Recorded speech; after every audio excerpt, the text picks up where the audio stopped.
তাদেরকে গুপ্ত সংগঠন কেন বলা হয়? আচ্ছা, তো গুপ্ত সংগঠন বলা হয় যে আজকে যে আমরা গোপনে এই প্রোগ্রামটা করছি, সাংবাদিকরা গোপনে এখানে রেকর্ড করছে এবং গোপনে গোপনে এটা প্রচার করা হবে আর গোপনে গোপনে আমরা এটা দেখব, এজন্য মূলত শিবিরকে গুপ্ত সংগঠন বলা হয়। তো আর কোনো উত্তর তো আমাদের কাছে নাই। যারা আমাদেরকে গুপ্ত বলে, যদি গত 1 বছরের কাজগুলোকে আপনি 2টা স্লাইডে এখানে দেখান যে যারা গুপ্ত বলে তাদের কার্যক্রমের লিস্ট আর যাদেরকে গুপ্ত বলা হয় তাদের কার্যক্রমের লিস্ট, তাহলে আপনি এখানেই উত্তরটা পেয়ে যাবেন। এখন কেন বলে?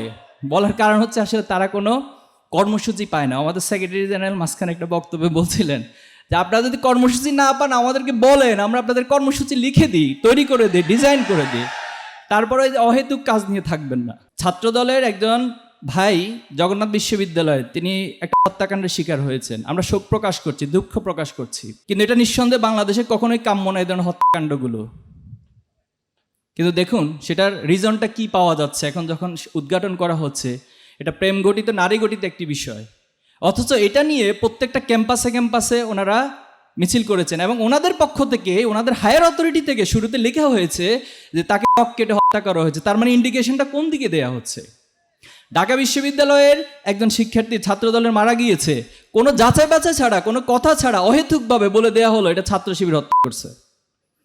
আর ছাত্রদলের কেন্দ্রীয় সভাপতি তো মিডিয়ার সামনে সরাসরি প্রকাশ্যে বলেছেন, যখন একটা প্রশ্ন করা হলো যে ভাই এটা কি বলবো, বলছে শিবিরের উপর দায় দিয়ে দাও। তো এই হলো বাংলাদেশের রাজনীতি। আমরা এই রাজনীতিগুলোর একেবারে পরিসমাপ্তি চাই। আমরা চাই যে প্রত্যেকেই তার নিজস্ব এজেন্ডা নিয়ে, নিজস্ব কার্যক্রম নিয়ে শিক্ষার্থীদের কাছে তুলে ধরুক।